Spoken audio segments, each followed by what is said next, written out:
Hello बच्चों, कैसे हैं बच्चों। आज हम लोग विद्युत बल के सवाल देखेंगे। बच्चों बता दें कि ये सवाल सेकंड सीट के हैं। सेकंड सीट में लगभग 50 क्वेश्चन मैंने आपको दिया है।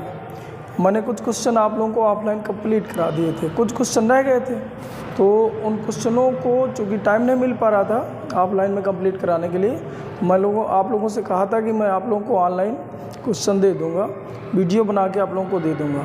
तो बेटा ये मैं वीडियो बनाए दे रहा हूँ, तो जो सवाल आप लोगों को से नहीं बने हैं, जो सवाल नहीं आपको आ रहे हैं, उन सवालों का वीडियो देख के आप कंप्लीट कर लीजिएगा। तो चलिए ठीक है बच्चों। पहला क्वेश्चन ये था कि दो बिंदु आवेश Q1 Q2 एक दूसरे पर यह बल आरोपित करते हैं जब ये r दूरी पर रखे हैं तब यदि प्रत्येक कण पर आवेश को आधा करके इनके बीच की दूरी दोगुनी कर दी जाए तो इन कणों के बीच लगने वाला बल क्या होगा। तो देखिए पहला क्वेश्चन इधर हम बता दे रहे हैं। कह रहा है कि दो बिंदु आवेश, एक बिंदु आवेश Q1 है और एक बिंदु आवेश Q2 है। कह रहा है यह बल लगाते हैं कब, जब ये r दूरी पर रखे हैं। जब r दूरी पर रखे हैं तो यह बल लगाते हैं। इसका मतलब इसका सूत्र बन जाएगा यह बराबर K Q1 Q2 अपान r स्क्वायर, समीकरण फर्स्ट में। पुनः प्रश्नानुसार, प्रश्न में क्या कहा है इसके अनुसार देखिए। तो अब यहाँ से फिर से पढ़िए, यहाँ से। अब यदि प्रत्येक कण पर आवेश को आधा करके, यानी अब जो आवेश होगा तो ये Q1 था तो Q1/2 हो जाएगा, ये Q2 था तो Q2/2 हो जाएगा। आवेश को आधा करके और लिखा है इनके बीच की दूरी दोगुनी कर दी जाए, तो यानी इनके बीच का जो गैप है अब ये 2r कर दिया जाए। तो करा कि अब लगने वाला बल होगा इनमें से बताना है आपको, इससे तुलना करके बताना है। तो देखिए बेटा, आप जो F2 में माने ले रहा हूँ तो F2 बराबर हो जाएगा K Q1 Q2, तो Q1 का मान है Q1/2, Q2 का मान है Q2/2 अपान इनके बीच की दूरी का स्क्वायर, ये हो जाएगा 2r का स्क्वायर। ये समीकरण सेकंड हो जाएगा। अब समीकरण फर्स्ट और सेकंड की तुलना कर दीजिए या इन दोनों का भाग कर दीजिए।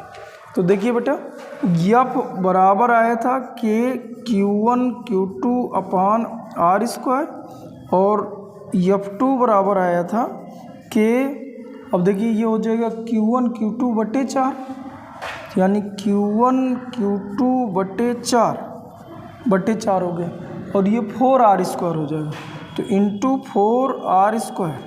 अब इनका भाग कर दीजिए तो देखा ये बेटा पूरा कट जाएगा और ये r से r स्क्वायर भी कट जाएगा और ये बच जाएगा बेटा बराबर, यहाँ लगा लीजिए। तो F/F2 बराबर ऊपर 1/1 बचा, 1/1, और ये मेन बटा हो गया।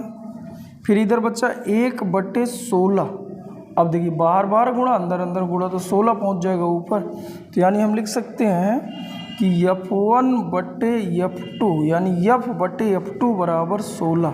तो F2 इधर ले जाओ, 16 F2 बराबर F, तो F2 बराबर हो जाएगा F/16 यानी 16। अब ये इसका उत्तर होगा। ये शायद जो है डी नंबर पे दिया है, तो पहले का उत्तर डी हो गया। जो एक बार देख लीजिएगा, ना समझ आए वीडियो बैक कर लीजिएगा, इसके बाद कंप्लीट करिएगा।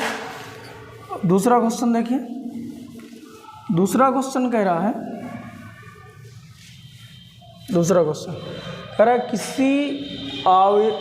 किसी निश्चित दूरी पर रखी दो समान आवेशित समरूप छोटी गोलियां एक दूसरे पर यह बल लगाती हैं, समान रूप से आवेशित, यानी दोनों पर चार्ज सेम है और एक दूसरे पर एक निश्चित दूरी पर रखी हैं, r दूरी मान लिया, निश्चित दूरी पर है और समान आवेशित है, तो हमने दोनों पर चार्ज सेम कर लिया, एक निश्चित दूरी r मान लिया, यह बल लगाती है। तो यह का सूत्र बन जाएगा यह बराबर K Q1 भी Q है, Q2 भी Q है अपान इनके बीच की दूरी का स्क्वायर, समीकरण ये फर्स्ट हो जाएगा। चलिए फिर से दूसरा देखिए। दूसरा क्या कह रहा है, यानी लगाती हैं। अब क्या कह रहा है कि इनमें से एक गेंद को स्पर्श करने के बाद एक अनावेशित गोली को दोनों को जोड़ने वाली रेखा के मध्य पर रख दी जाए। यानी कहानी ये है, ये चार्ज Q है, ये चार्ज Q है, इनके बीच की दूरी R है। कह रहा है कि एक अनावेशित गोली है जिस पर चार्ज 0।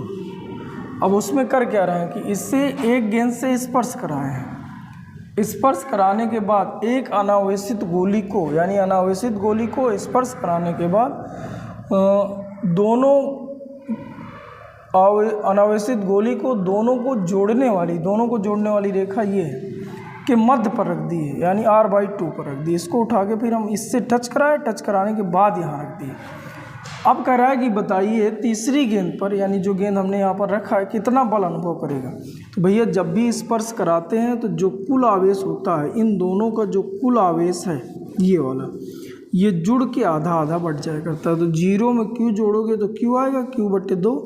यानी स्पर्श कराने के बाद जैसे ही गेंद को हम अलग करेंगे तो यहाँ पर आवेश बचेगा Q/2 और आधा Q आवेश ये लेके आ जाएगा, तो इसका भी हो जाएगा Q/2। इससे टच नहीं करा तो इसका आवेश Q ही रहेगा। अब ये दूरी हो जाएगी R/2 और ये भी दूरी हो जाएगी R/2। अब इस पर कितना बल लगेगा ये हमें चेक करना है। इस पर लगने वाला बल, तीसरी गोली पर लगने वाला बल ज्ञात कीजिए। तो अब देखिए बेटा, ये भी प्लस का, ये भी प्लस का प्रतिकर्षण होगा। ये अगर इसको हम ये फिक्स कर के, ये फिक्स है और ये भी फिक्स है, इसको फ्री करो, जिधर को जाए उधर को बल लग रहा है। अब देखिए इसको भी इग्नोर करो, केवल इनके बीच देखिए। अब देखिए ये भी प्लस का, ये भी प्लस का प्रतिकर्षण होगा तो अंदर नहीं आएगा, चूँकि अंदर आकर्षण में होता तो प्रतिकर्षण यानी इधर की ओर बल लगेगा। यानी जो F1 होगा, यानी हम ऐसा लिख लें कि जो Q/2 के कारण बल है वो F1 बराबर K Q1 Q2, यानी Q/2 इंटू Q/2 अपान इस दूरी का स्क्वायर, तो ये हो जाएगा R/2 का स्क्वायर। अब आप देखिए ढंग से, तो ये 2 दूनी 4 हो जाएगा, ये भी 4 हो जाएगा, तो ये कट जाएगा। 2 का स्क्वायर 4 होगा, स्क्वायर भी बच्चों लगा है, यानी इसी को आप 2 बार लिख लीजिए, स्क्वायर नहीं लगाना। R/2 अब 2 से 2 कट जाएगा, कुल मिला के आ जाएगा K Q1 Q2, यानी Q अपान R², जिसको हम F कह सकते हैं।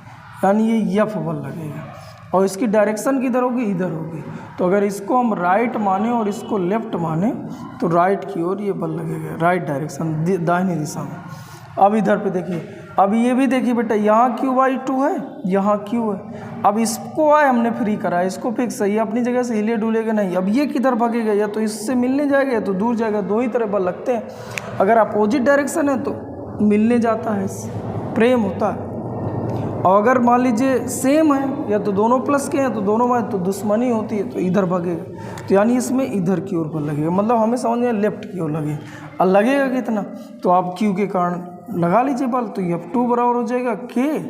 अब ये हो जाएगा Q1 Q2, तो Q1 का मान Q है और Q2 का मान Q/2 है, अपान इनके बीच की दूरी, ये वाली बस दूरी रखना है, पूरी दूरी नहीं रखना। तो इनके बीच की दूरी R/2 गुणे R/2, यानी R/2 का स्क्वायर हो जाएगा। तो 1 2 से 2 कट जाएगा और ये आ जाएगा मेरे हिसाब से 2 ऊपर पहुंच जाएगा, बट्टे के नीचे बट्टा है, और ये Q अपान R² हो जाएगा, जिसको हम F कहें। और ये आएगा लेफ्ट साइड की ओर। अब आप समझो तो इधर लग रहा है F राइट में और इधर लग रहा है 2F लेफ्ट में, दोनों की डायरेक्शन है विपरीत। अतः जब हम F नेट निकालेंगे, इस पर लगने वाला कुल बल निकालेंगे, तो बेटा वो घट जाएगा। तो F नेट इससे घटेगा तो 2F से F घटेगा तो F बचेगा और इसकी डायरेक्शन लेफ्ट की ओर होगी। यानी अभी भी लगने वाला बल F ही होगा, क्योंकि डायरेक्शन बताना नहीं था, तो F बस में टिक कर दीजिए। चलिए ठीक, आगे देखते हैं बाकी क्वेश्चन।